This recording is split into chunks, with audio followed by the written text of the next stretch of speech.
Assalamualaikum warahmatullahi wabarakatuh. Perkenalkan, nama saya Bimas J. Basiludin. Saya peserta asal Universitas Islam Indonesia. Di sini, saya akan mempresentasikan hasil penelitian saya mengenai perhitungan pengaruh pengetatan aturan PSBB terhadap peningkatan jumlah kasus COVID-19 di daerah istimewa Yogyakarta melalui model persamaan matematika. Sejak awal pandemi COVID-19, seluruh provinsi di Indonesia, termasuk salah satu di antaranya adalah daerah istimewa Yogyakarta, mengalami dampak yang cukup banyak dan berat. Setiap harinya, kasus-kasus baru warga DIY yang terjangkit COVID-19 semakin bertambah banyak. Peningkatan jumlah kasus-kasus baru perharinya ini dapat kita perhitungkan dengan menggunakan suatu pendekatan grafik fungsi. Namun, persamaan grafik fungsi ini akan sangat dipengaruhi oleh berbagai faktor. Di antaranya adalah penetapan dan penegasan aturan PSBB, kedisiplinan masyarakat, dan sebagainya. Nah, kenaikan dari jumlah kasus perharinya dapat kita rumuskan sebagai berikut. Data NH sama dengan NH dikali R dikali P. Dengan NH adalah jumlah kasus COVID-19 pada hari ke-H. Data NH adalah jumlah pertambahan kasus COVID per harinya. R adalah rata-rata dari banyaknya orang yang bertemu dengan penderita COVID. Sedangkan P adalah peluang dari seseorang yang bertemu dengan penderita COVID juga menjadi ikut tertular COVID-19. Nah, rumus tersebut dapat kita perluas menjadi NH plus 1 sama dengan NH ditambah NH dikali R dikali P. Atau dapat kita faktorkan menjadi NH plus 1 sama dengan NH dikali 1 ditambah R dikali P. Nah, dapat kita jadikan NH plus X sama dengan NH dikali 1 tambah R kali P pangkat X. Jika kita memisalkan NH adalah F0 dan NH plus X sama dengan Fx, lalu R dikali P kita lambangkan dengan K, maka rumus tersebut dapat kita buat menjadi sebuah persamaan. Fx sama dengan F0 dikali 1 tambah K pangkat X. Nah, bagaimana caranya kita untuk mengurangi penyebaran COVID-19? Seperti yang tadi sudah saya jelaskan, dalam rumus jumlah penderita COVID-19, terdapat variabel R dan juga variabel P. Nah, untuk menekan angka penyebaran virus COVID-19 ini, tentu saja dapat kita lakukan, yaitu dengan cara mengurangi nilai R dan juga nilai P tersebut. Nah, begini penjelasannya. Seperti yang tadi kita lihat, bahwa R adalah jumlah dari orang yang bertemu dengan penderita COVID-19 per harinya. Nah, bagaimana cara menguranginya? Yang pertama adalah tidak keluar rumah, kecuali dalam keadaan yang benar-benar mendesak. Lalu yang kedua, kita dapat mengatasinya dengan menjaga jarak dengan orang lain saat kita berada di tempat umum. Lalu P, yaitu peluang dari tertularnya COVID-19, dapat kita perkecil dengan cara, yang pertama, menggunakan masker saat berada di luar rumah. Lalu yang kedua, rajin mencuci tangan. Dan juga yang terakhir, kita harus menjaga imun tubuh kita dengan bergaya hidup sehat. Nah, apabila imun tubuh kita sudah kuat dan gaya hidup kita sehat, maka kita tidak akan mudah tertular penyakit, khususnya COVID-19 ini. Nah, berikut ini adalah data dari peningkatan kasus penderita COVID-19 di Yogyakarta pada saat masa diterapkannya PSBB secara ketat. Nah, jadi PSBB di DIY dimulai pada sekitaran akhir dari bulan Mei 2020. Sejak itu, selama 2 bulan ke depan, aturan dan protokol kesehatan sangat diterapkan secara ketat dan ditaati oleh masyarakat. Nah, berikut ini adalah data jumlah kasus COVID-19 di DIY dalam jangka waktu 3 minggu sejak 15 Juni 2020. Berdasarkan tabel tadi, kita dapati bahwa F0 sama dengan 272 dan F20 sama dengan 331. Nah, jika kita masukkan keduanya ke dalam rumus persamaan, maka akan menjadi F20 sama dengan F0 dikali 1 tambah K pangkat 20.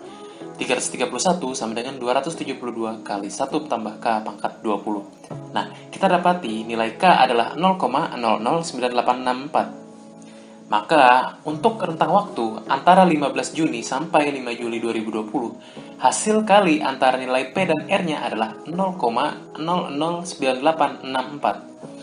Setelah itu, kita buat menjadi pendekatan persamaan kurva dengan persamaan Fx sama dengan 272 dikali 1,009864 pangkat X. Nah, untuk melihat seberapa sesuainya grafik persamaan fungsi yang kita gunakan sebagai pendekatan, kita dapat membandingkannya dengan cara menggambarkan titik-titik koordinat dari data asli dan juga grafik dari persamaan fungsi fx yang kita gunakan dalam satu gambar. Nah, dari gambar yang sudah terbentuk, kita dapati bahwa titik-titik koordinat yang merupakan data asli yang kita gunakan ternyata selalu mendekati grafik dari persamaan fungsi fx yang kita gunakan sebagai pendekatan. Nah, maka di sini kita simpulkan bahwa grafik persamaan fungsi fx dapat digunakan sebagai pendekatan yang cukup akurat. Nah, sedangkan berikut ini adalah data dari kasus penderita COVID-19 di Yogyakarta setelah PSBB dilonggarkan. Nah, jadi, jika pada akhir bulan Mei 2020, awal dari PSBB diterapkan secara ketat, maka 2 bulan kemudian adalah masa-masa di saat PSBB di Yogyakarta mulai melonggar, ditandai dengan tidak adanya lagi pantauan terhadap warga luar DIY yang masuk ke dalam wilayah Yogyakarta, dan juga dibukanya kembali tempat-tempat umum yang semulanya ditutup. Nah, berikut ini adalah tabel dari jumlah kasus harian di Yogyakarta mulai dari tanggal 29 Agustus hingga 3 minggu ke depannya. Dari tabel tersebut, kita dapati bahwa F0 sama dengan 1373 dan F20 sama dengan 2037. Nah, kita masukkan ke rumus persamaan. 2037 sama dengan 1373 dikali 1 tambah K pangkat 20.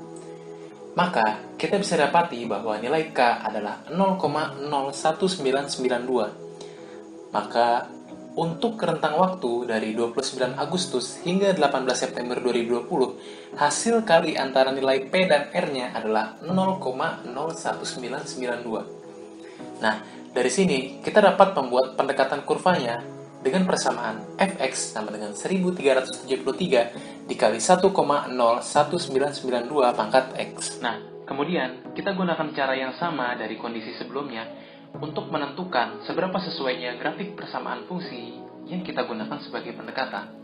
Nah, ternyata kita juga dapati bahwa grafik persamaan fungsi fx ini dapat kita gunakan sebagai persamaan pendekatan yang akurat. Nah, di sini akan kita bandingkan peningkatan dari jumlah kasus COVID-19 pada kedua kondisi yang berbeda. Nah, dari kedua persamaan yang telah kita dapatkan, kita mendapati bahwa pada saat PSBB diterapkan secara ketat, fungsi dari persamaan jumlah kasus COVID-19 per harinya adalah fx sama dengan 272 dikali 1,009864 pangkat x yang berlaku mulai tanggal 15 Juni sampai 5 Juli 2020. Nah, pada saat PSBB dilonggarkan, persamaannya menjadi fx sama dengan 1373 dikali 1,01992 pangkat x yang berlaku mulai tanggal 29 Agustus sampai 18 September 2020. Nah, kita akan melihat perbedaan yang sangat signifikan di antara kedua kondisi. Pada saat PSBB diterapkan secara ketat dan kedisiplinan warga yang baik, maka nilai P dan R-nya menjadi sangat kecil, sehingga ketika dikalikan hanya akan menghasilkan nilai K sama dengan 0,009864. Sementara pada saat kondisi PSBB melonggar dan berkurangnya ketertiban masyarakat, nilai P dan R-nya menjadi sangat tinggi, yaitu menghasilkan nilai K sama dengan 0,01992. Nah, apabila sejak awal kondisi penerapan PSBB dan ketertiban masyarakat DIY tetap sebaik di awal, maka kita dapat menggunakan persamaan grafik fungsi yang sama pada saat diketatkannya PSBB untuk memprediksi berapa jumlah penderita COVID-19 sampai pada tanggal 18 September 2020. Nah, apabila sejak tanggal 15 Juni 2020 kondisi tidak berubah, maka prediksi dari jumlah banyaknya penderita COVID-19 pada 18 September 2020 adalah fx sama dengan 272 dikali 1,009864 pangkat x. Nah, karena pada tanggal 18 September 2020 adalah 95 hari setelah tanggal 15 Juni, maka kita gunakan limit x mendekati 95 dari 272 dikali 1,009864 pangkat x. Sehingga kita akan dapati bahwa akan ada sekitar 691 kasus positif di Yogyakarta pada tanggal 18 September 2020. Namun, pada kenyataannya, per tanggal 18 September 2020, jumlah penderita COVID-19 di Yogyakarta mencapai 2037 kasus positif.